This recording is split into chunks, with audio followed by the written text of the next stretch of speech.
கிறிஸ்தவர்களுடைய ஆவிக்குரிய கேள்வியினுடைய பதில்களை நம்ம இதில் பார்க்க போகிறோம். அநேக ஆவிக்குரிய கேள்விகள் நமக்குள்ளாடி அப்பப்போ எழும்பிக் கொண்டே இருக்கும். ஆனால் அதனுடைய பதில்கள் நாம் பெற்றுக்கொள்ளாமலே பல ஆண்டுகளாக இல்லை பலரை தேடியும் அவர்களுக்கு சொல்ல முடியாமல் கூட இருக்கலாம்.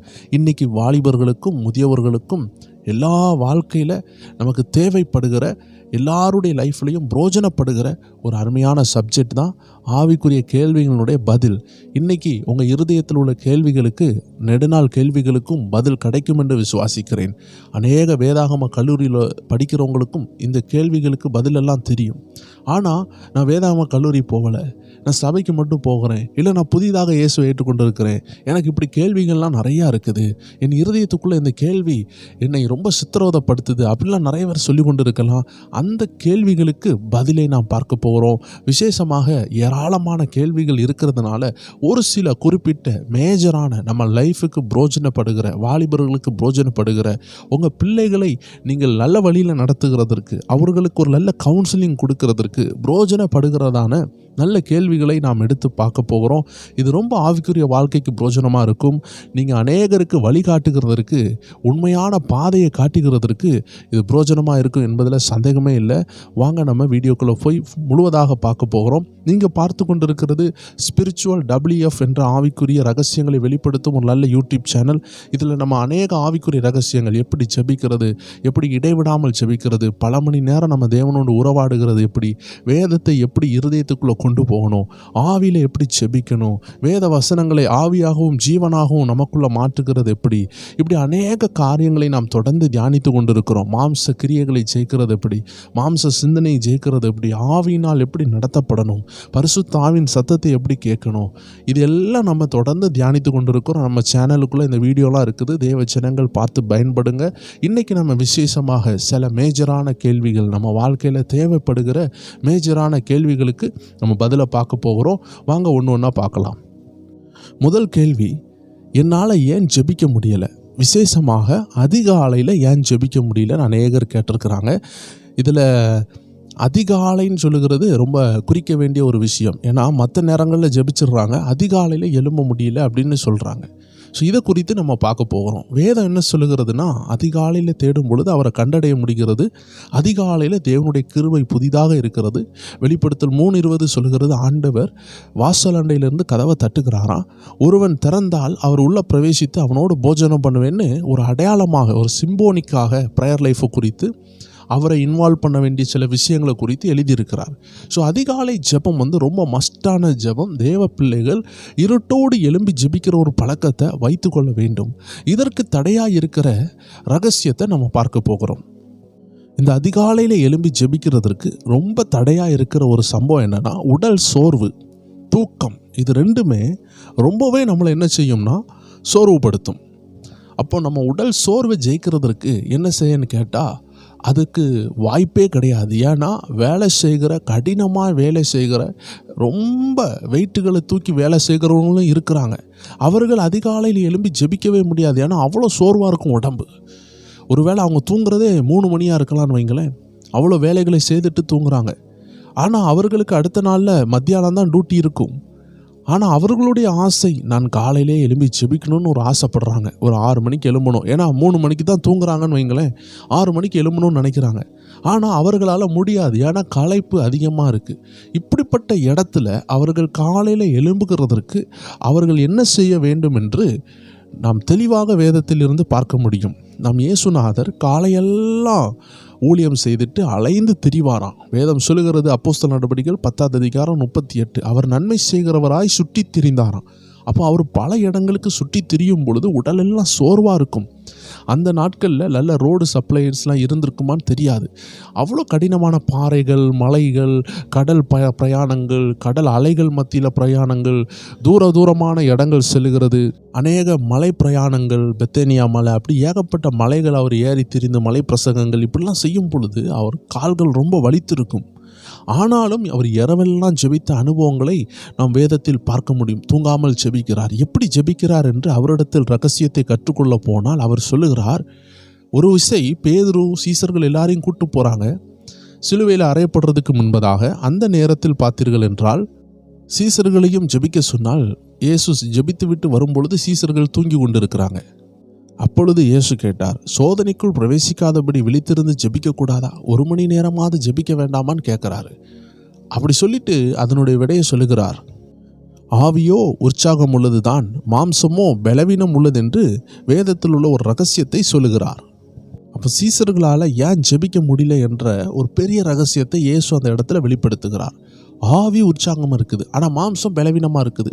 அந்த உற்சாகமான ஆவியை இயேசு பெற்றிருந்ததுனாலையும் அந்த ஆவி உள்ள அவருக்கு உற்சாகமாகவே இருந்ததுனாலையும் சரீர சோர்வு அவருக்கு பிரச்சனையாக தெரியவில்லை.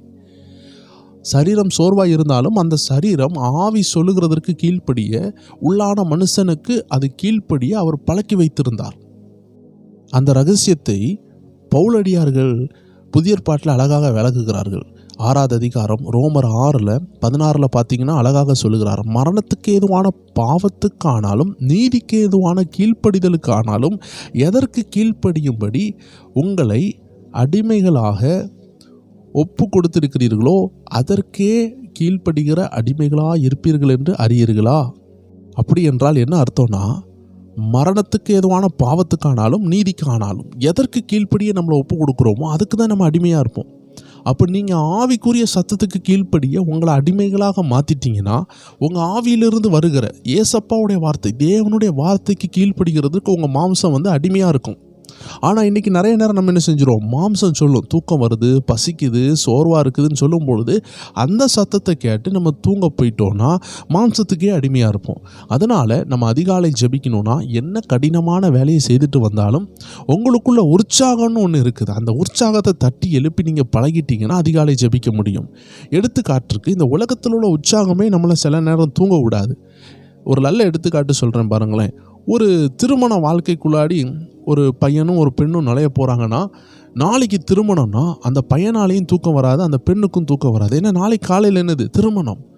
இல்லை, பல ஆண்டுகளாக நீங்கள் வெளி தேசத்துக்கே போனது கிடையாது. நாளைக்கு காலையில் விடிய காலையில் 3 மணிக்கு ஃப்ளைட்டு அப்படின்னா நீங்கள் நைட்டு உங்களுக்கு என்ன வராது, தூக்கமே வராது. ஏன்னா ஃப்ளைட்டை மிஸ் பண்ணிடக்கூடாது, அமெரிக்கா போகணும், இங்கிலாந்து போகணும் அப்படின்னு ஒரு வாஞ்சை.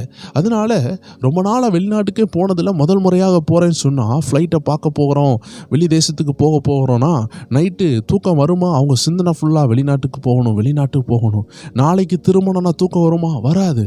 இதே போல் இந்த உலக விஷயமே மனுஷனை இவ்வளோ உற்சாகமாக வைக்கும் பொழுது தெய்வீக விஷயம் அதிக உற்சாகத்தோடு வைக்க முடியும். ஆனால் நாம் பழக்குவிக்காததுனால, நம்ம நல்லதுக்கு அடிமையாக நம்மளை விட்டு கொடுக்காததுனால கெட்டது நம்மளை அடிமையாக வச்சிருக்கிறது. அப்போ மாம்சம் என்ன சொல்லும்? தூங்கு தான் சொல்லும். ஒரு எடுத்துக்காட்டு சொல்கிறேன், இந்த மாம்சம் எவ்வளோ மோசமானதுன்னு சொல்லுகிறேன். இப்போ நம்ம வயிற்றுக்கு பசி தேவைப்படுகிறது, ஆகாரம் தேவைப்படுகிறது, பசி வருகிறது. இந்த நேரத்தில் நம்ம கஞ்சி குடித்தாலும் வயிறு நிறைஞ்சிரும். பிடிக்காத இட்லியை சாப்பிட்டாலும், நிறைய பேருக்கு இட்லி, உப்புமா, ரவை இதெல்லாம் பிடிக்காது. இந்த மாதிரி கேட்டகரி ஃபுட்டு பிடிக்காது, சாமியா இதெல்லாம் சாப்பிட மாட்டாங்க. ஆனால் அதே நூடுல்ஸு, ஃப்ரைட் ரைஸு, பீஸா, பர்கரு இந்த மாதிரினா அவங்களுக்கு பிடிச்சிரும். இதெல்லாம் கிட்டத்தட்ட பார்க்குறதுக்கு ஒன்று மாதிரி தான் இருக்குது. பீஸாவை பார்த்தா தோசை மாதிரி இருக்குது, ஆனால் தோசை பிடிக்காது, பீஸா பிடிக்கும். பர்கரை பார்த்தா இட்லி மாதிரி இருக்குது ரவுண்டாக, ஆனால் மக்களுக்கு பர்கர் தான் பிடிக்குது, இட்லி பிடிக்காது. Noodles Maggi noodles, fried rice எல்லாம் சாமியா மாதிரி தான் இருக்குது, ஆனால் சாமியா பிடிக்காது. உப்புமா கிட்டத்தட்ட புட்டு மாதிரி தான் இருக்குது, புட்டு பிடிக்காது, உப்புமா பிடிக்காது. இந்த மாதிரி விஷயங்கள் நமக்கு இப்போ பிடிக்க மாட்டேங்குது. ஆனால் அதே நேரம் கீ ரைஸ் பிடிச்சிருது, ஃப்ரைட் ரைஸ் பிடிச்சிருது, குட்டி குட்டியான உப்புமா மாதிரி இருக்கிற எல்லா ஜங்க் ஐட்டம் மக்களுக்கு பிடிக்குது. அப்போது நம்ம வயிற்றுக்கு பாருங்களேன், பசிக்கு கஞ்சி குடித்தாலும் வயிறு நிறைஞ்சிரும். ஆனால் மனசு சொல்லும் கஞ்சி வேண்டாம், இட்லி வேண்டாம், தோசை வேண்டாம், இல்லை எனக்கு சாமியா வேண்டாம், எனக்கு நல்ல நூடுல்ஸ் தான் வேணும், எனக்கு நல்ல பிரியாணி தான் வேணும். அப்போ இதிலேருந்து என்ன புரியுது? பசிக்கு நம்ம ஆகாரம் கொடுக்குறோமா, இல்லை நம்ம ஆசைக்கு ஆகாரம் கொடுக்குறோமா? இன்னும் ஒரு எடுத்துக்காட்டு சொல்கிறேன். தண்ணி தாகம் அடித்தா தண்ணி தான் தேவைப்படும். ஆனால் மனசு சொல்லும் ஒரு நல்ல லெமன் ஜூஸ் குடித்தா எப்படி இருக்கும், நல்ல ஒரு ஆரஞ்சு ஜூஸ் குடித்தா எப்படி இருக்கும். பணம் இருக்கும் பொழுது என்ன நடக்கும்? தண்ணி குடிக்கிறதுக்கு மேலே ஜூஸை வாங்கி குடிப்போம். ஆனால் என்ன தான் ஜூஸ் குடித்தாலும் தண்ணி தான். ஆனால் வாழ்க்கையில் சில நேரம் தேவைகள்னு ஒன்று இருக்குது, ஆடம்பரம்னு ஒன்று இருக்குது. ஆனால் இந்த உலகம் மைண்டு இருக்குது பார்த்தீங்களா, இந்த மாம்சம் அப்படியே ஆடம்பரத்துக்கு கொண்டு போகும். தேவைகள் வேறு. இப்போது ரோட்டில் போகிறோம், காலில் முள்ளுகள் குத்திடக்கூடாது, அசுத்தம் படக்கூடாதுன்னா செருப்பு போடுகிறோம். நம்ம செருப்பு எதுக்கு போடுகிறோம்? ஒவ்வொரு பேரும் காலில் அசுத்தம் படக்கூடாது, ஆணிகள் குத்தக்கூடாது, முள் குத்தக்கூடாது, அதுக்கு தான் போடுறோம். ஆனால் இன்றைக்கி அலங்காரம் கூடுகிறது. அப்படின்னா என்ன புரிகிறது? தேவைக்கு பயன்படுத்துகிறதை காட்டிலும் ஆடம்பரத்துக்கு பயன்படுத்துகிறதற்கு மனசு நம்மளை கொள்ளை கொள்ளுகிறது. நம்மளும் அதற்கு அடிமையாக மாறிக்கொண்டு இருக்கிறோம். இதிலிருந்து என்ன புரியுதுன்னா, மனுஷனுக்கு தேவைன்னு ஒன்று இருக்குது, ஆனால் மாம்சம்னு ஒரு எண்ணம், மாம்ச சிந்தனை என்ன செய்யுதுன்னா அதை தவறாக கொண்டு போய் கொண்டு இருக்கிறது. மாட்டு வண்டியில் கூட நம்ம பயணம் போகலாம், ஆனால் மனசு சொல்லும் இல்லை மாட்டு வண்டியா அது அசிங்கமாக இருக்குது. அது பழைய காலம்னு வைங்களேன். இன்றைக்கி நமக்கு ஒரு சாதாரண ஒரு செகண்ட் ஹேண்டு கார் இருக்குது. ஆனால் நம்ம மனசு சொல்லும் இந்த காரில் போனால் என்னை யாரும் மதிக்க மாட்டாங்க, நான் எப்படி இதை மார்க்கெட்டுக்கு கொண்டு போகிற காரை நான் மேரேஜுக்கு எப்படி கொண்டு போவேன் அப்படின்லாம் நம்ம மனசு சொல்லுது. ஆனால் நமக்கு பயணம் செல்றதுக்கு தான் காரு. பட் ஆனால் நம்ம மாம்சம் என்ன செய்யுது, அப்டேட்னு சொல்லி உயர்ந்த இடங்களுக்கு அப்படியே மாற்றங்களை கொண்டு வந்து நம்மளை அப்படியே மாற்றிக்கொண்டு இருக்கிறது. இதே தான் நம்மளுடைய ஜப வாழ்க்கையில் என்ன செய்யும், மாம்சம் ஜபிக்கலான்னு சொல்லும் பொழுது தூங்கணும்னு சொல்லும். அதனால தான் ஆண்டவர் மாம்சத்தில் ஜபிக்காமல் ஆவியில் ஜபித்தார். ஆண்டவராக இயேசு சொன்னார், மாம்சமோ பலவீனம் உள்ளது, ஆவியோ உற்சாகம் உள்ளது. அப்போ உங்கள் ஆவியை நீங்கள் பலப்படுத்தணும்னா இரவு வசனத்தை தியானிக்கணும். இடைவிடாமல் வசனத்தை தியானிக்கிறவங்களா இருக்கணும். தேவனுடைய சத்தத்தை கேட்குறவங்களா நீங்கள் மாறணும். படிப்படியாக தான் நடக்கும். ஒரே நாளில் ஒரு தென்னை மரம் வளராது, ஒரு பனை மரம் வளராது. It takes time to grow.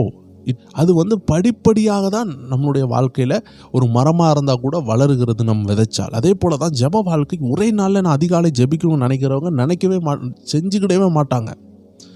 நீங்கள் பொறுமையாக நான் சாதிக்கணும்னு நினச்சிங்கன்னா நீங்கள் பொறுமையாக தான் இருக்கணும். அவசரப்பட்டீங்கன்னா நடக்கவே நடக்காது. எந்த ஆசீர்வாதமும் அவசரப்பட்டால் கிடைக்காது. அதே போல் ஜப ஆசீர்வாதமும் அதிகாலையில் ஜெபிக்கணும்னா உங்கள் ஆவியை டூன் பண்ணி பழகணும். நீங்கள் மறுபடி பிறந்து வார்த்தையினால் உள்ளத்தை நிரப்பி போக்கிலும் வரத்திலும் வசனத்தை தியானிக்கிறவர்களாக உங்கள் ஆவியை உற்சாகம் உள்ளதாக வைத்து நைட்டு தூங்கும் பொழுது அதிகாலையில் தட்டி எழுப்புவார் ஆண்டவர். 2 மணிக்கு தான் தூங்கியிருப்பீங்க, ஆனால் 3 மணிக்கு தட்டி எழுப்புவார். திரும்பி நீங்கள் ஒரு 1 hour ஜோம் பண்ணிட்டு திரும்பி கூட படுக்கலாம். ஒரு 6 மணிக்கு நீங்கள் எழும்பலாம், ஒரு பிரச்சனையும் இல்லை. ஆனால் அதிகாலையில் தேடுகிறதற்கு ஆண்டவர் விரும்புகிறார். இதை செய்கிறதுக்குள்ள தடை தான் நம்மளுடைய உடல் சோர்வு. 2வது, நிறைய பேருக்கு உடல் சோர்வே இருக்காது. நல்லா ஈஸியாக வேலைகளை முடிச்சுட்டு 7 மணிக்கெலாம் வந்திருப்பாங்க சாயந்தரம். ஆனால் காலையில் 5 மணிக்கு எழும்ப அவ்வளோ கஷ்டப்படுவாங்க. 7-8 மணிக்கெலாம் தூங்கிடுவாங்கன்னு வைங்களேன். ஆனால் காலையில் எழும்ப முடியாது.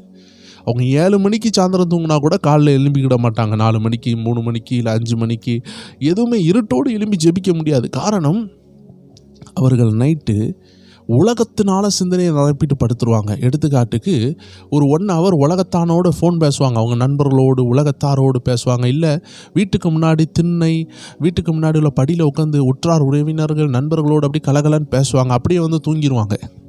இல்லை நல்ல செல்ஃபோனை யூஸ் பண்ணிட்டு shorts, reels, Instagram, Facebook, WhatsApp, இப்படி ஏதாவது ட்விட்டர் எதையாவது நோண்டிக்கிட்டு, இல்லைனா யூடியூப்பில் ஏதாவது ஒரு உலக காரியங்கள், நியூஸு, காமெடி, ப்ராங்க் ஷோ, இப்படி எதையாவது பார்த்துக்கிட்டே இருப்பாங்க.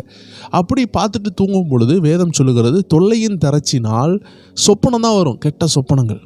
தொல்லையின் திரச்சினாலும் சொப்பனங்கள் வரும். அது உண்மையான தேவன் கொடுக்குற சொப்பனம் இல்லை. காலையில் எழும்பவும் முடியாது. ஏன் தெரியுமா? உங்கள் மாம்சம், உங்கள் சிந்தனை ரொம்ப பவராக இருக்குது. What you feet your inner man, what you feet your mind will feet you. எதை நீங்கள் நிரப்புகிறீங்களோ அதை தான் உங்களுக்கு ஆகாரமாக நீங்கள் பெற்றுக்கொள்வீங்க. உங்கள் கண்களை இச்சையான விஷயங்களை பார்த்துக்கிட்டே இருந்தீங்கன்னா உங்கள் வாழ்க்கை ஃபுல்லாக இச்சையான விஷயங்களாக இருக்கும். பண ஆசை விஷயமாக உள்ளே போயிட்டு இருக்குது. பண ஆசையை குறித்தே கேட்டுக்கொண்டு இருக்கிறீங்கன்னா நீங்கள் பண ஆசை உள்ள ஆளாக மாறிடுவீங்க. நல்ல தேவ மனுஷன் கூட இருந்து தேவ வார்த்தைகளை கேட்டுக்கொண்டே இருக்கிறீங்கன்னா நீங்கள் தேவ பிள்ளையாக மாறுவீங்க. எது உங்களுக்குள்ளே போதோ அதுதான் உங்களை என்ன செய்யுது, உங்களை ஒரு மனுஷனாக வாழ வைக்கும். அதனால் உங்களுக்கு உள்ளே போகக்கூடிய விஷயங்களை நீங்கள் கவனமாக வச்சுக்கிட ஆண்டவர் விரும்புகிறார். விசேஷமாக கண்ணானது சரீரத்துக்கு விளக்காக இருக்குது. அப்போ இந்த கண்டதையும் பார்க்க ஆரம்பிச்சிட்டுனா காலையில் எழும்பி ஜெபிக்க முடியாது. அதனால தான் அநேகரால் எழும்பவே முடியாது. சரீரத்தில் டயர்டே இல்லை, பலவீனமே இல்லை, ஆனால் எழும்ப முடியல. ஏன்னா ஆவியில் உள்ள உற்சாகம் இருக்காது. ஏன்னா இந்த சரீர எண்ணம் இந்த சிந்தனையில் உள்ள மாம்ச எண்ணங்கள் நம்மளை தூங்க வச்சுருது, சிறைப்படுத்துறது. அதனால் நல்லா வேலை செய்து களைப்போடு வருகிற நல்ல தகப்பன்மார் உண்டு, தாய்மார்கள் உண்டு. அவர்கள் உடல் சரீர பலவீனத்தினால எழும்ப முடியாமல் இருக்கிறாங்க. அவங்க இன்ஸ்டாகிராம் யூஸ் பண்ணாங்க, வாட்ஸ்அப் யூஸ் பண்ணாங்க, செல்ஃபோன்லேயே கடந்தாங்க, நைட்டு சீரியல் பார்த்தாங்க, அப்படிலாம் இருக்காது. அவங்க உடல் சோர்வு. ஆனால் அந்த உடல் சோர்வையும் ஆவியில் உள்ள உற்சாகம் எழும்பி ஜெயிக்க வச்சிடும்.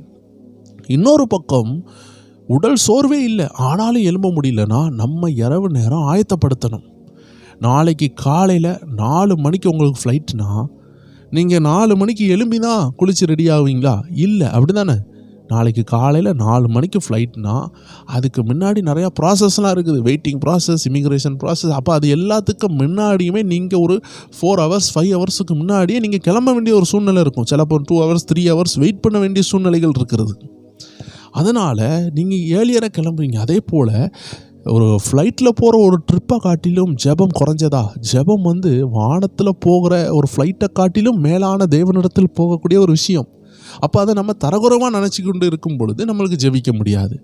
அப்போது ஒரு ஃப்ளைட்டில் போகிற நம்ம 4 மணிக்கு ஃப்ளைட்னா நம்ம அதுக்கு முன்னாடி எவ்வளோ சீக்கிரமாக கிளம்புறோம். அதே போல் 4 மணி 5 மணிக்கு உங்கள் ஜெப டைம்னா நீங்கள் நைட்டே ஆயத்தாகணும். எப்படி ஆயத்தாக? அதுக்கு தான் அருமையான விஷயங்கள் இருக்கிறது. ஒரு அடுப்பு காலையில் பற்றணுன்னா அதை ஆயத்தப்படுத்தணும். அதுக்கு விறகு ஈரமாக இருந்துச்சுன்னா காலையில் என்ன தான் நம்ம தீய வச்சாலும் அந்த விறகு நனைஞ்சு போய் இருக்கிறதுனால, விறகு தண்ணியினால் நிரப்பப்பட்டதுனால அது எரியாது. அப்போ அந்த விறகை காய வைக்கணும். அப்போது அந்த விறகு காலையில் என்ன செய்யும்? நல்ல கதன்னு எரியும். இதே போல தான் தேவஜனங்களே, நம்ம இருதயத்தையும் நம்ம ஆயத்தப்படுத்திட்டு தூங்கணும். சினிமா, சீரியல், ஷார்ட்ஸு, உலக விஷயங்கள் பார்க்காம நல்ல ஒரு பைபிள் வசனத்தை வாசித்துட்டு நல்ல பாட்டு பாடி ஜெபிச்சுட்டு அப்படியே சோத்திரம் பண்ணிகிட்டே தூங்கிட்டீங்கன்னு வைங்களேன். சோத்திரம் சோத்திரம் சோத்திரம்னு சொல்லிவிட்டு அப்படியே உங்கள் சோத்திரத்திலே நீங்கள் தூங்கணும். ஆண்டவருக்கு நன்றி செலுத்திட்டே தேங்க்யூ ஜீசஸ்ன்னு சொல்லிக்கிட்டே தூங்கிட்டீங்கன்னா தன்னாலே காலையில் எழும்புவீங்க. வேணால் பரிசோதித்து பாருங்கள். 1 நாள் 2 நாள் எழும்பாமல் இருக்கலாம், ஆனால் தொடர்ந்து ஒரு 21 நாள் செஞ்சு பாருங்கள். தினமும் நைட்டு உலக விஷயங்களை கட் பண்ணிட்டு அப்படியே சோத்திரம் பண்ணிட்டு ஒரு 1 ஹவர் ஜெபிச்சுட்டு, இல்லை ஒரு 1/2 ஹவர் ஜெபிச்சுட்டு, பைபிள் வாசித்துட்டு அப்படியே பைபிளே நெஞ்சில் வச்சுட்டு கூட தூங்கிட்டாலும் பிரச்சனை இல்லை. காலையில் அழகாக எழும்பிடுவீங்க. ஏன்னா உங்கள் இருதயம் சுத்தமாக இருக்குது, உங்கள் ஆவி விழிப்பாக இருக்குது. உலகம் உங்களை டிஸ்டர்ப் பண்ண முடியல, உலக ஆவிகள் டிஸ்டர்ப் பண்ண முடியல, தொல்லையின் திரட்சி உங்களுக்குள்ளே இல்லை. அதனால் கெட்ட சொப்பனங்கள் வராது. ஆவி தெளிவாக இருக்கிறதுனால காலையில் உற்சாகமாக எழும்பிடுவீங்க. இதுதான் ஆவியில் காலையில் எழும்பி ஜெபிக்கிறதுக்கு ரொம்ப பிரயோஜனப்படுற ஒரு மேஜரான விஷயம். 2வது காரியம், இது வாலிபர்களுக்கு தேவையான ஒரு விஷயத்தை நான் சொல்ல போகிறேன். இதை பெற்றோர்கள் நீங்கள் கேட்டுக்கொண்டிருந்தாலும் சரி, இல்லை திருமண வயதில் உள்ளவங்க, ஐயா நான் திருமணம் ஆக போகிறேன், நாளைக்கு எனக்கு ஒரு பிள்ளை இருக்கும், அந்த பிள்ளையை நான் நல்ல வழியில் நடத்தணும்னு நீங்கள் விரும்புகிறீங்கன்னா இந்த டாபிக் ரொம்ப மேஜரான விஷயம். இன்றைக்கி காதல் என்ற வலையில் நிறைய பேர் விழுந்து தற்கொலை பண்ணவங்க இருக்கிறாங்க, கைகளில் உள்ள நரம்பு அறுத்தவங்க இருக்கிறாங்க, விஷங்களை குறித்தவர்கள் இருக்கிறாங்க, அரளிக்காவுடைய பூவை சாப்பிட்டவங்க இருக்கிறாங்க, மணனையை குடித்தவங்க இருக்காங்க, மணனையை ஊற்றி எரித்தவங்க இருக்காங்க, கத்தினால் கொலை பண்ணப்பட்டவர்கள் இருக்காங்க, காதலித்த பையனாலேயே கொல்லப்பட்டவர்கள் இருக்காங்க, கடத்தப்பட்டவங்க இருக்கிறாங்க, கிட்னி விற்கப்பட்டவங்க இருக்கிறாங்க, பரியாசம் பண்ணப்பட்டவங்க இருக்கிறாங்க, பணத்திற்காக விற்கப்பட்டவங்க இருக்கிறாங்க, கொலை செய்யப்பட்டவர்கள் இருக்காங்க. ஏராளம் சொல்லிக்கொண்டே போகலாம். வேதனை வேதனை வேதனை. யாருக்கு வேதனை? வேதம் சொல்லுகிறது ஒரு ஸ்திரீ மரணத்தை காட்டிலும் கசப்பானவள் என்று வேதம் சொல்லுகிறது. இன்னைக்கு நம்ம குடும்பத்தில் யாராவது மறிச்சிட்டா நம்மளால் என்ன செய்ய முடியாது? தாங்கவே முடியாது. ஆனால் ஒரு ஸ்திரீயினுடைய தன்மையை குறித்து வேதம் சொல்லுகிறது. பிரசங்கி 7வது அதிகாரம் 26வது வசனம் சொல்லுகிறது, கன்னிகளும் வலைகளும் ஆகிய நெஞ்சமும் கயிறுகளும் ஆகிய கைகளும் உடைய ஸ்திரீயானவள் சாவிலும் அதிக கசப்புள்ளவள் என்று கண்டேன்.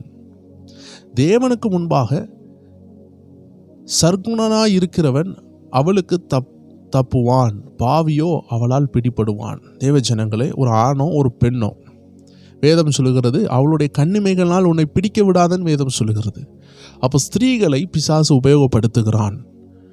நல்ல வாலிபர்களை கவருகிறது ஒரு டிங்க்லிங் ஆஃப் ஒரு ஐயினுடைய ஒரு ஐலிட்னுடைய ஒரு ஸ்னாப்பாக்கும் அவர்களை பிடிக்கும்.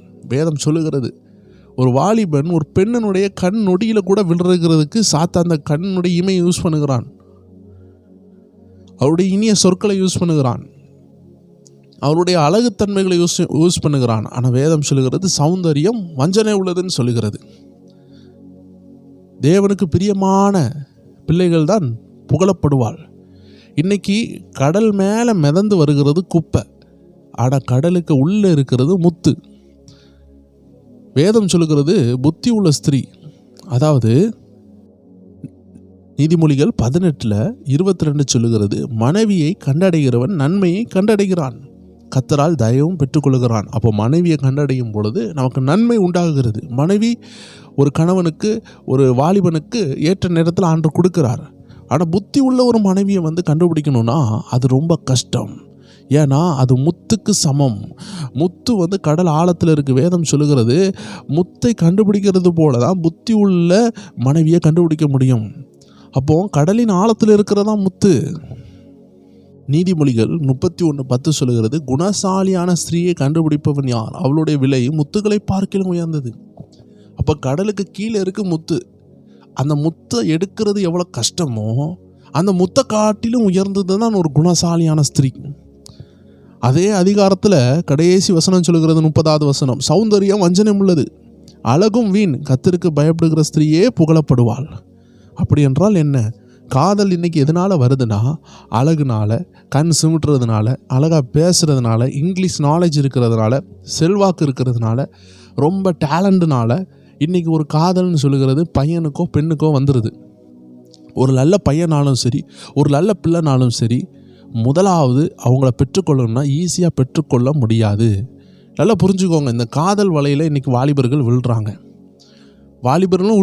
திருமணம் ஆனவங்களுக்கும் காதல் வருகிறது. வேலை செய்கிற இடத்துல ஒரு பெண்ணை பார்க்குறாங்க, அவங்கள என்ன செய்கிறாங்க, லவ் பண்ணிகிட்டு இருக்கிறாங்க. மனைவியும் இருக்கிறாங்க, சைடு வாக்கில் இதுவும் நடக்குது. இப்படி ஒரு மோசமான காலத்தில் தான் இன்றைக்கி வாழ்ந்து கொண்டு இருக்கிறோம். இது ரொம்ப ஆபத்தான விஷயங்கள். இதில் நிறைய அசுத்த ஆவிகள் இருக்கிறது நம்ம வாழ்க்கையை நாசாக்குறதுக்கு. சிம்சோனுடைய அழைப்பை நாசாக்கி அவன் கண்களை குருடாக்கினது இந்த லவ் தான். அப்போ லவ் தப்பா இல்லையா நிறைய பேர் கேட்பாங்க. வேதம் என்ன சொல்லுகிறதுனா, லவ் கண்டிப்பாக பண்ணணும். எப்போ பண்ணணும் தெரியுமா? கல்யாணத்துக்கு பிறகு பண்ணணும். அப்போ கல்யாணத்துக்கு முன்னாடி ஒரு வாஞ்சை வருது, இதை பற்றி என்ன சொல்கிறீங்க அப்படின்னு நீங்கள் கேட்டிங்கன்னா, இது பேர் ஒரு விதமான லவ் இருக்குது. நம்ம தெளிவாக பார்க்க போகிறோம். நீங்கள் தெளிவாக ஜெபத்தோடு கேளுங்க. வாலிபராக இருந்தீங்கன்னா தெளிவாக கேளுங்க. 4 பேருக்கு நீங்கள் சொல்லிக் கொடுக்கலாம். தவறாக போகிறவங்களுக்கு நீங்கள் என்ன சொல்லிக் கொடுக்கலாம், இதை நீங்கள் தவறாக நீங்கள் போகிறீங்கன்னு சொல்லிக் கொடுக்கலாம். நீங்கள் யோசித்து பாருங்கள், வேறு ஆளுனுடைய மனைவியை நீங்கள் 5 வருஷமாக லவ் பண்ணிகிட்ருக்கீங்க. வேறு ஆளுக்கு தேவன் நியமித்த ஒரு கணவரை நீங்கள் ஒரு 10 வருஷமாக லவ் பண்ணுறீங்கன்னா இது உங்களுக்கு சாபமாக ஆசீர்வாதமாக? யோசித்து பாருங்கள். நீங்கள் லவ் பண்ணுறது தேவ சித்தமான நபராக நீங்கள் எப்படி கண்டுபிடிக்க முடியும்? ஒருவேளை அது வேறு ஒரு ஆளுக்கு தேவன் நியமிச்சிருந்தாருன்னா, அதனால தான் லவ் பண்ணுற பிள்ளைகள் உஷாராக இருக்கணும், கவனமாக இருக்கணும். ஏன்னா இந்த லவ்னு சொல்கிறது ஒரு மாயை. அதை நாம் தெளிவாக நாம் பார்க்க போகிறோம். கல்யாணத்துக்கு பிறகு தான் லவ் பண்ணணும், அதுதான் உண்மை. கல்யாணம் ஆகிறதுக்கு முன்னாடி வரக்கூடிய லவ் என்னன்னு நம்ம பார்க்க போகிறோம். ஆனால் உண்மையான லவ் எப்போ வரணும்? கல்யாணத்துக்கு பிறகு. The most unaccepted call in the mobile in the census அப்படின்னு பார்த்தீங்கன்னா அது மனைவியினுடைய காலாக தான் இருக்கும். எத்தனை பேருக்கு புரிஞ்சுன்னு தெரியல, இன்னும் தெளிவாக சொல்கிறேன். ஒரு மனைவி ஃபோன் பண்ணிக்கிட்டே இருப்பாங்க கல்யாணத்துக்கு பிறகு. அப்பா இதை வாங்கிட்டு வாங்க, எங்கே இதை வாங்கிட்டு வாங்க, அத்தா இதை வாங்கிட்டு வாங்கன்னு அவங்க ஃபோன் பண்ணும் பொழுது அந்த ஃபோனை அவங்க எடுக்கவே மாட்டாங்க. பசங்க பிஸியாக இருப்பாங்க, தொழிலில் இருப்பாங்க, வேலையில் இருப்பாங்க. அதை அவள் புரிஞ்சுக்கிடுவா, நம்ம பிறகு ஃபோன் பண்ணி நான் வேலையில் இருந்தேன்னு சொல்லுவாங்க. இல்லை ஃப்ரெண்ட்ஸு கூட தான் பேசிகிட்டு இருப்பாங்க. அப்போ மனைவியை அடிக்கும் பொழுது எடுக்க மாட்டாங்க. இது கல்யாணத்துக்கு பிறகு. நிறைய மிஸ்டு கால் யாருக்கு மிஸ்டு கால் கிடக்கும்னா கணவருக்கு கிடக்கும், இல்லைனா மனைவிக்கு கிடக்கும்.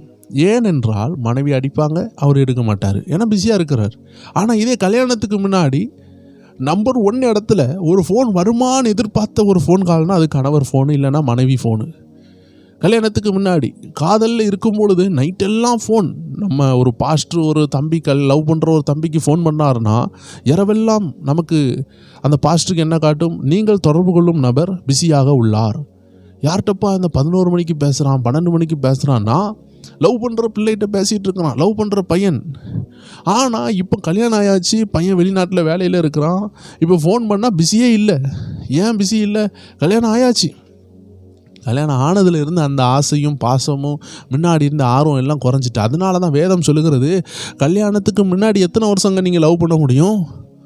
ஒரு மனுஷனுக்கு 30 வயசில் கல்யாணம்னா 25 வயசில் அவன் லவ் பண்ண தொடங்குறான்னா அந்த 5 வருஷம் அவன் ஃபோன் பண்ணி தீவிரமாக பேசுவான். ஆனால் கல்யாணம் ஆன பிறகு ஆண்டவர் உங்களுக்கு 100 வயசு தாராருனா, 30 வயசில் கல்யாணம், இப்போ 100 வயசு ஆண்டவங்களுக்கு தாராருனா கணவனும் மனைவி 70 வருஷம் வாழ போகிறீங்க. அந்த 70 வருஷம் நீங்கள் லவ் பண்ணுறது தான் உண்மையான லவ். கல்யாணத்துக்கு முன்னாடி இருக்கிற 5 வருஷம் லவ், பிரேக்கப்பு, அதை விட்டுட்டு இன்னொருத்தையை லவ் பண்ணுறது, இப்படியே எத்தனை பேரை லவ் பண்ணிட்டு போக முடியும் இந்த உலகத்தில்? இதை பற்றி தான் ஆண்டோடைய வேதம் மத்தேயு 5:28 நினைக்கிறேன். ஒரு ஸ்திரீயை இச்சையோடு பார்த்தாலே நீ விபச்சாரம் செய்ததாயிற்றுன்னு சொல்லுகிறது. ஒரு சகோதரனை இச்சையோடு பார்க்கும் பொழுது விபச்சாரம் முடிந்துட்டு. ஒரு சகோதரன் நம்ம கொலைபாதகன், அவனை நம்ம முட்டாள்னு சொல்லும் பொழுதே எரி நரகம் நமக்கு இருக்குது. ஒரு மனுஷனை நம்ம அடிச்சிடலாம், அவனை கொன்றுலான்னு நம்ம சொல்லும் பொழுதே நமக்கு சகோதரனை நேசிக்கலைன்னா வேதம் சொல்லுகிறது மனித கொலைபாதகன்னு சொல்லுகிறது. அப்போ புதிய ஏற்பாட்டினுடைய விஷயம் ரொம்ப மைனூட்டான விஷயம். புதிய ஏற்பாட்டின் சத்தியம் நம்ம பாவம் செஞ்சாதான் பாவம் இல்லை, பாவம் செய்கிறதுக்கு நினைக்கும் பொழுதே நம்ம பாவம் செய்கிறோம். அப்போ யோசித்து பாருங்கள், நம்ம ஒரு 5 வருஷம் ப்ரீ மேரிட்டல் லவ், கல்யாணத்துக்கு முன்னாடி ஒரு நேசம் நம்ம பண்ணிட்டு கல்யாணத்துக்கு பிறகு அந்த பிள்ளையோ அந்த பையனையோ நேசிக்காமலே இருக்கிறோன்னா அது பேர் லவ்வே கிடையாது. அப்போ நம்ம 5 வருஷம் நம்ம காட்டினது லவ் கிடையாது, அது பேர் லஸ்ட். அதுக்கு பேர் ஃபன்னி லவ்னு சொல்லலாம். அந்த லவ்வை பற்றி தான் பைபிள், கிரீக்க பைபிள் எப்படி விளக்குகிறது. நம்ம தமிழில் லவ்னு சொன்னால் ஒரே லவ் தான், ஆனால் கிரேக்க மொழியில் லவ்னு சொன்னால், நம்ம வேதம் புதிய ஏற்பாட்டு எழுதப்பட்ட மொழியில் லவ்னு சொன்னால் அதுக்கு பல அர்த்தம் இருக்கிறது. உங்களுக்கு புரிகிற மாதிரி நான் அதை தெளிவாக சொல்லுகிறேன், உங்களுக்கு எளிமையாக புரிஞ்சு கொள்ளலாம். லவ்னு சொன்னால் அதில் ஒரு 3 டைப் ஆஃப் லவ் இருக்குது. ஒன்று எரோஸ்ன்னு ஒரு லவ் இருக்கிறது, இது பேர் ரொமான்டிக் லவ். இது என்ன செய்யுதுன்னா ஒரு இச்சையான லவ். இது எப்போவுமே காம விகாரத்தோடு ஒத்து போகிற ஒரு லவ். இன்றைக்கி வாலிபர்கள் முக்காவாசி பண்ணுற லவ்னுடைய பேர் எரோஸ், EROS. கிரீக்கினுடைய டேமை பற்றி நான் சொல்கிறேன். கிரேக்க வார்த்தையில் எரோஸ்ன்னு சொல்லுகிறது அன்பினுடைய ஒரு விதமான அன்பு. இன்றைக்கி நம்மளுடைய தமிழ் மொழியில் அன்புன்னு சொன்னால் ஒரே அன்பு தான். பூனையை நேசிக்கிறதும் ஒரே அன்பு தான், மனைவியை நேசிக்கிறதும் ஒரே அன்பு தான், அப்பா அம்மா நேசிக்கிறதும் ஒரே அன்புன்னு நம்ம அன்புன்னு சொல்லுவோம், காதல், அவ்வளோதான். ஆனால் கிரேக்க மொழியில் அதுக்கு அழகழகான எக்ஸ்பிளனேஷன் இருக்குது. அப்போ எரோஸ்ன்னு சொல்லக்கூடிய அன்பு காதல் அன்பு. அது உண்மையான அன்பு இல்லை, உடல் ரீதியான ஒரு பாசத்துக்குரிய அன்பு. இந்த அன்பு தான் லவ் பண்ணும் பொழுது 99% மக்களுக்கு உண்டாகிறதே தவிர உண்மையான அன்பு உருவாகாது.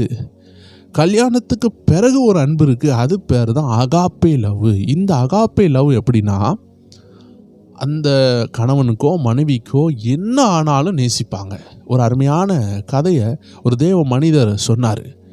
ஒரு நல்ல செல்வந்தன், அந்த வாலிபன் என்ன செய்கிறாரு, திருமணத்துக்கு ஆயத்தமாகிறாரு. அப்போ 3 பிள்ளைகள் ப்ரொஃபஸ் பண்ணுறாங்க, இப்படி ஒன்றை நான் திருமணம் பண்ணிக்கிறேன். ஏன்னா அவன் நல்ல பிஸ்னஸ்மேன், நல்ல பணம் இருக்குது.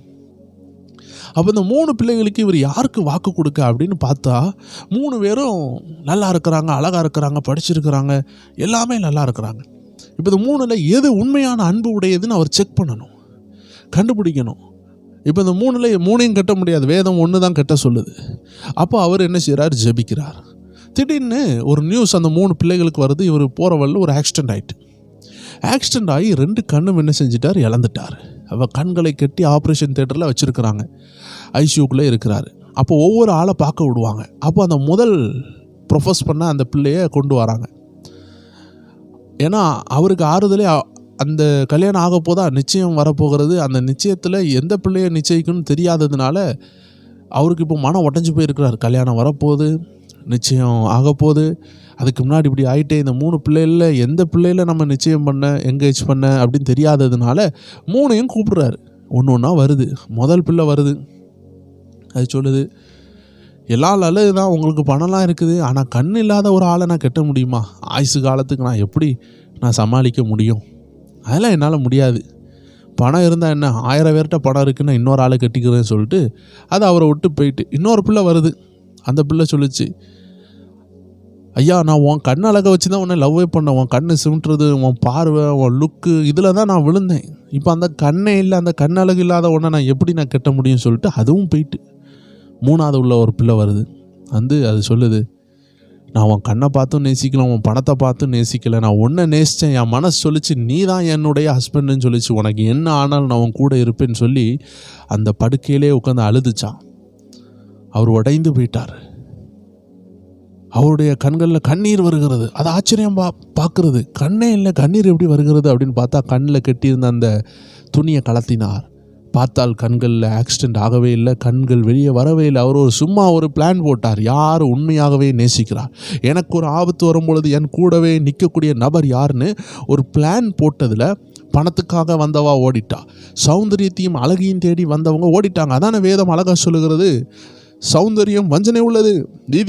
நீதிமொழிகள் 30-31 எடுத்து வாசித்து பாருங்க. வஞ்சனை உள்ளது, அழகு வீண். நீங்கள் நேசிக்கிற பிள்ளைக்கு கேன்சர் வந்துட்டுன்னா, அவள் வாயிலையும் மூக்குலையும் கேன்சர் வந்துட்டுன்னா நேசிக்க முடியுமா?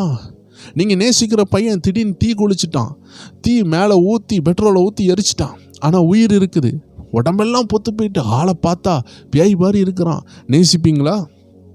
பணத்துக்காக, வீடுக்காக, வஸ்துக்காக, அழகுக்காக, படிப்புக்காக, இதற்காக நேசிக்கிறது பேர் காதலே கிடையாது. அதனால தான் கல்யாணத்துக்கு பிறகு காதல் வரணும். கல்யாணத்துக்கு முன்னாடி வர்றது காதல் கிடையாது. அதுக்கு பேர் தான் வேதத்தினுடைய அன்பினுடைய ஒரு பாகம் என்னென்னா எரோஸ். எரோஸ் என்றால் அது உடல் ரீதியான காதல்.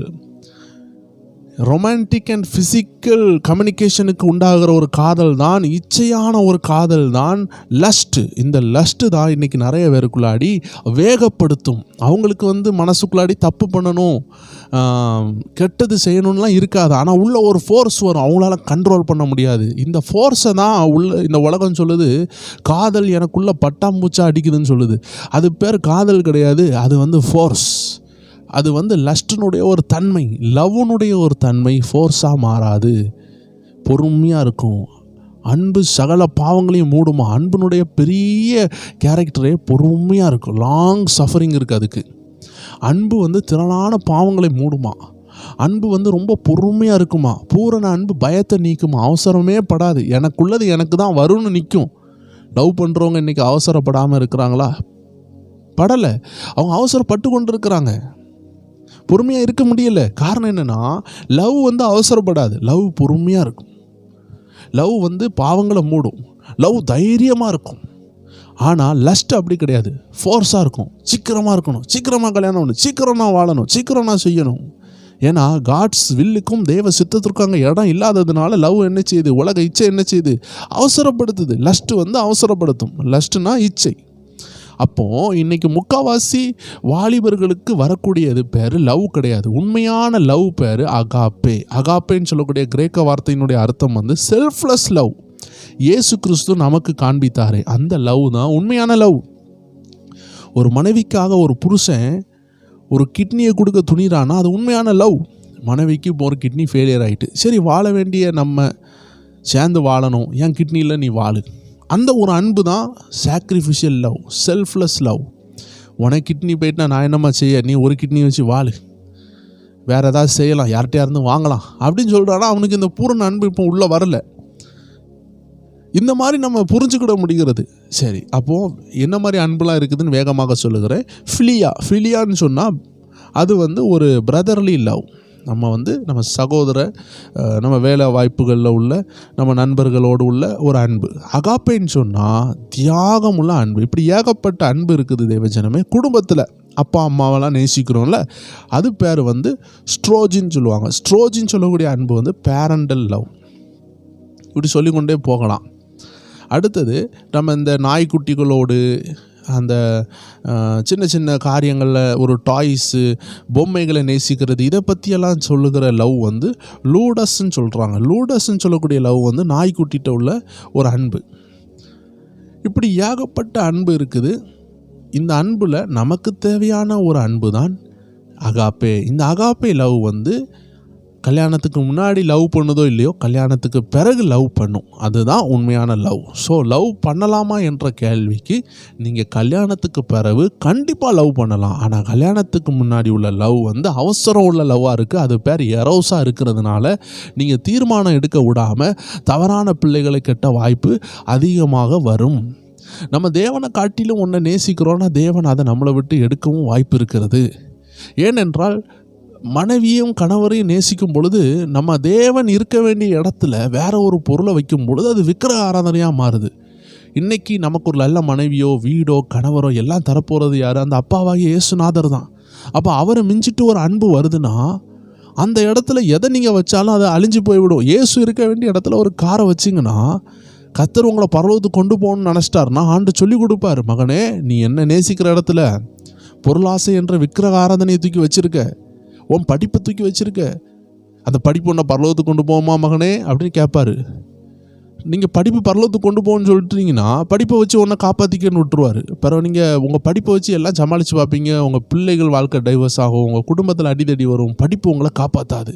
எத்தனையோ படித்தவர்கள் இன்றைக்கி டைவர்ஸ் ஆகிருக்கிறாங்க. அந்த நேரம் அவங்க புரிஞ்சுக்கொள்வாங்க, என் படிப்பு ஒன்றும் செய்யலை. கெட்ட குமாரன்ட்டு கேட்டு பாருங்கள், பணத்தை வச்சு எதாவது செய்ய முடிஞ்சா ஒன்றும் செய்யலை, நான் பாவியாக தான் மாறினேன், பரிசுத்தமாக மாற முடியல. அப்போ ஆண்டவர் உங்களை நேசித்து உங்களை பரலோகத்துக்கு கொண்டு போகணும்னு நினைக்கிறாருன்னா, நீங்கள் ஆண்டவராகிய இயேசு கிறிஸ்துவை வைக்கக்கூடிய உங்கள் இருதயத்தில் பொண்ணையோ பொருளையோ பையனையோ காதலையோ உலக விஷயங்களையோ வைத்தால் கர்த்தர் அதை மாற்றுவார். ஏன்னா அது அவருடைய சிங்காசனம்.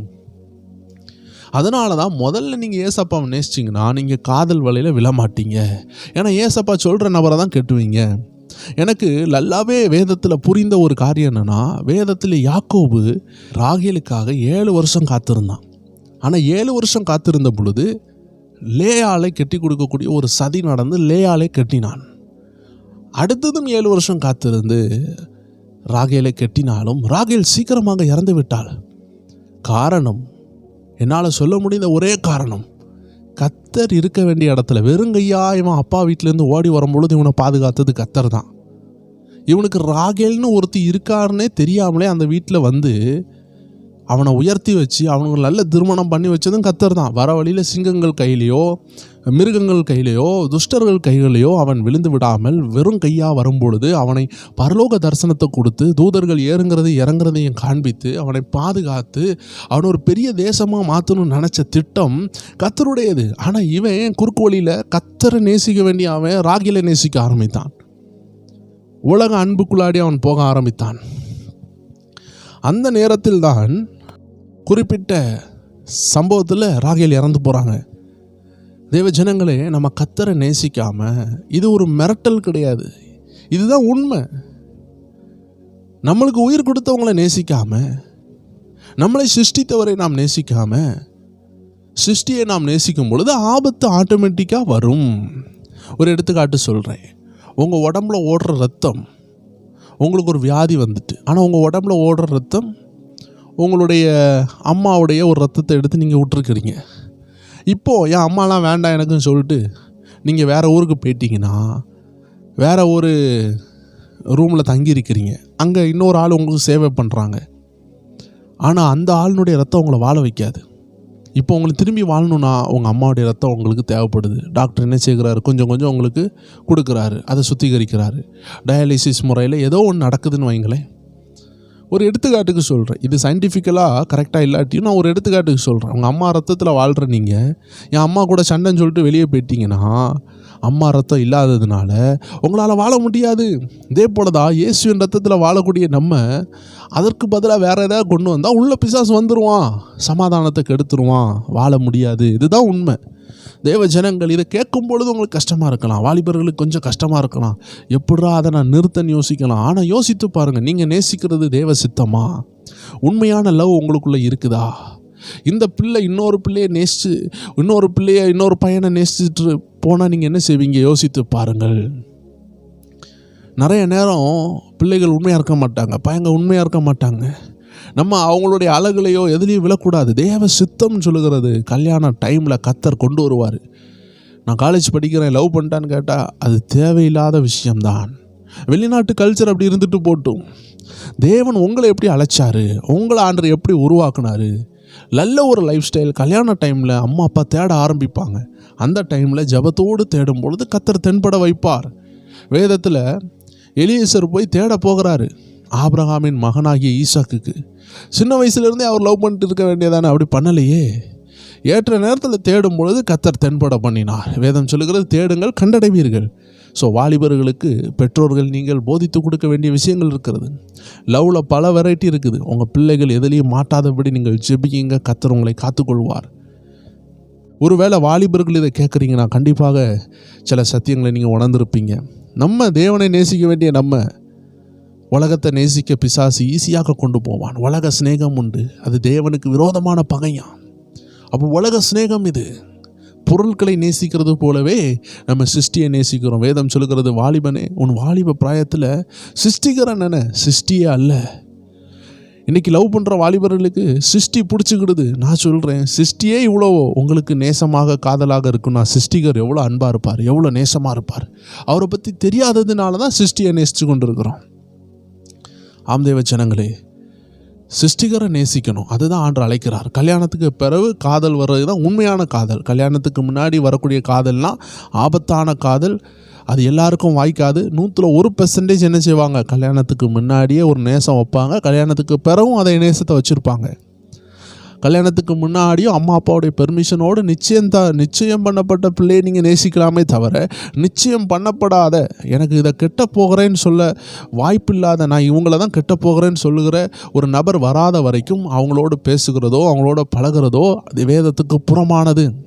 ஏன்னா திடீர்னு ஒரு பிரச்சனை வருகிறது, நிச்சயம் பண்ணாததுனால அது விலகிவிடும். உங்கள் ரகசியம் எல்லாம் அந்த பிள்ளைகிட்ட போயிடும். சிம்சோனுடைய அபிஷேகத்தினுடைய ரகசியம் ஒரு அந்நிய பிலிஸ்திய பிள்ளைகிட்ட போனதுனால அவன் அபிஷேகமே இழந்துட்டு. அதனால் தேவ ஜனங்களே, வாலிபர்களே, வாலிப பிள்ளைகளே, உங்கள் ரகசியத்தை பிசாசு உரியணும்னு சொல்லி சிலதை அனுப்புவான். அது தெலீலாலாக இருக்கலாம், அது எசபேலாக இருக்கலாம், அந்தகார ஆவியலாக இருக்கலாம். நீங்கள் அங்கே உஷாரா இல்லைன்னா உங்கள் அபிஷேகத்தை நீங்கள் இழந்து போயிடுவீங்க. அதனால தான் வேதம் சொல்லுகிறது, செத்த ஈ பரிமளக்காரனுடைய தைலத்தை நாரி போக பண்ணுமா. எது? செத்த ஈ.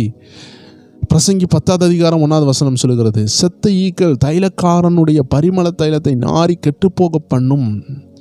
ஞானத்திலும் கணத்திலும் பேர் பெற்றவர்களை சொற்ப மதியினம் அப்படியே செய்யும். நல்ல அன்பாக இருப்பாங்க, நல்ல சண்டே கிளாஸில் ஆக்டிவாக இருப்பாங்க, விபிஎஸ்ல ஆக்டிவாக இருப்பாங்க, குடும்பத்தில் ஆக்டிவாக இருப்பாங்க, ஜெபத்தில் ஆக்டிவாக இருப்பாங்க. ஆனால் லவ், இந்த காதல் என்ற வலையில் உளுந்து மணிக்கூர் வேஸ்ட் ஆகி கொண்டு இருப்பாங்க. ஆனால் அந்த மணிக்கூர்கள் ஜெபித்திருந்தாலோ, தேவனோடு உறவாடி இருந்தாலோ, நல்ல கணவரை கர்த்தர் கொண்டு வந்திருப்பார், நல்ல மனைவியை கொண்டு வந்திருப்பார். இன்னும் காலம் தாமதமாகவில்லை, இப்பொழுது கூட நீங்கள் ஜெபித்து மனம் திரும்பலாம்.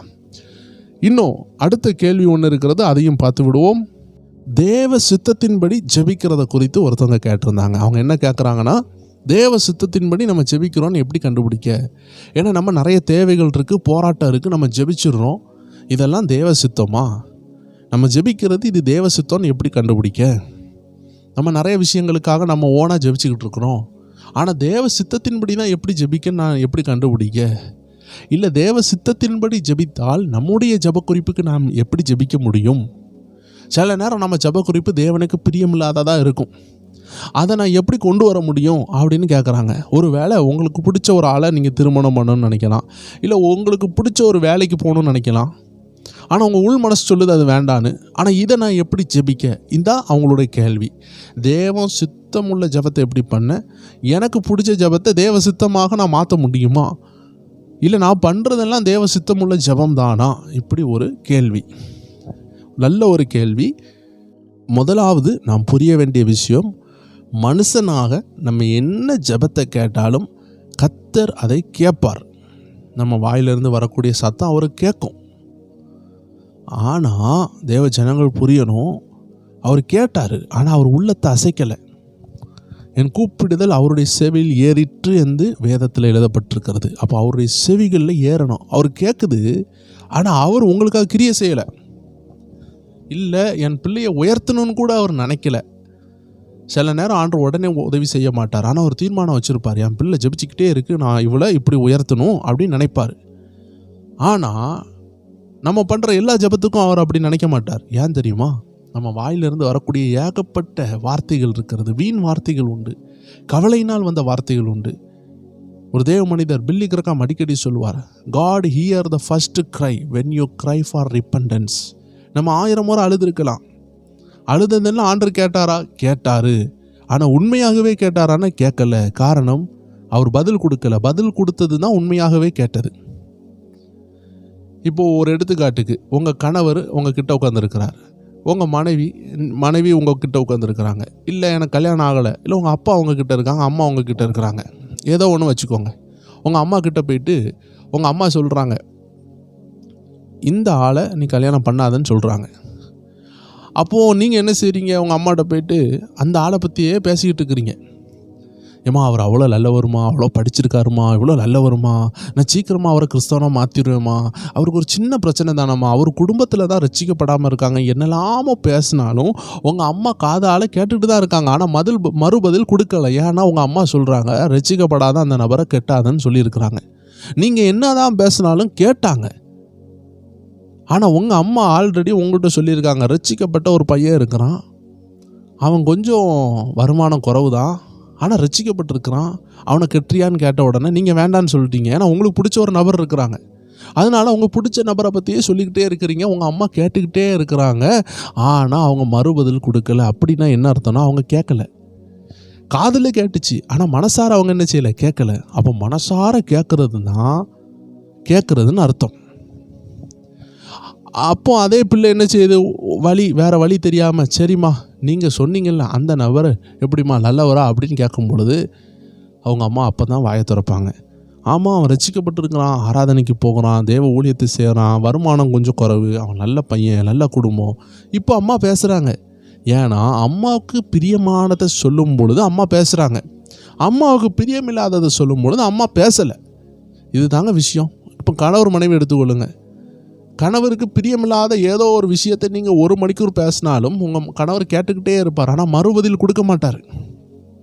ஆனால் கணவருக்கு பிரியமுள்ள ஒரு விஷயம், குடும்பத்துக்கு நல்ல ஒரு விஷயத்தை நீங்கள் பேசுகிறீங்க.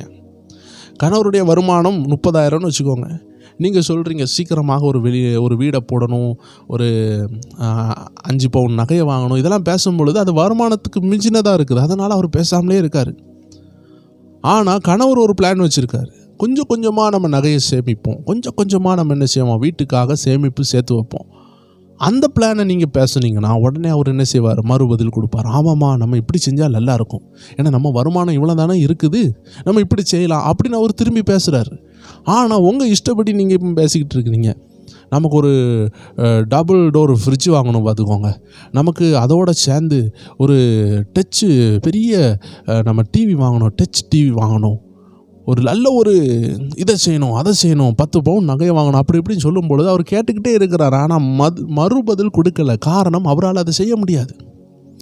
தேவஜனங்களே, உங்கள்கிட்ட ஒரு நபர் உங்களுக்கு பிடிக்காததை பேசும்பொழுது நீங்கள் கேட்டுட்டு தான் இருப்பீங்க, ஆனால் மறுபதில் சொல்ல உங்களுக்கு மனசு வராது. ஏன்னா உங்களுக்கு பிடிக்காத ஒரு விஷயத்தை, உங்களால் முடியாத ஒரு விஷயத்தை அவங்க செஞ்சுக்கிட்டு இருக்கிறாங்க.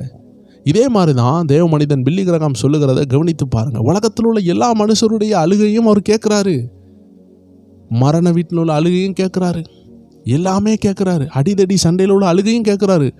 ஆனால் என் பாவத்தை மன்னிங்கன்னு சொல்கிற அழுகைக்கு மட்டும் அவர் திரும்பி உடனே பதில் கொடுக்குறாரு.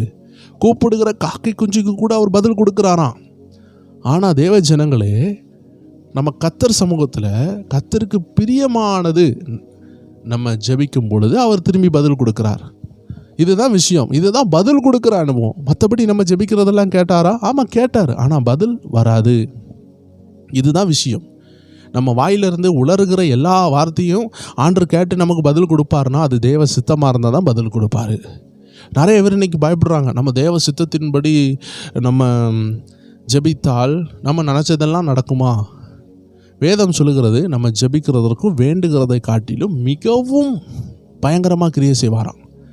நம்ம நினைப்போம் நம்மளை ஒரு சின்ன வட்டாரத்தில் வச்சுருப்பாருன்னு, அவர் நம்மளை உயர்த்தினார்னா பயங்கரமாக இருக்கும். நீங்கள் நினைக்கிறத காட்டிலும் பயங்கரமாக செய்வார்.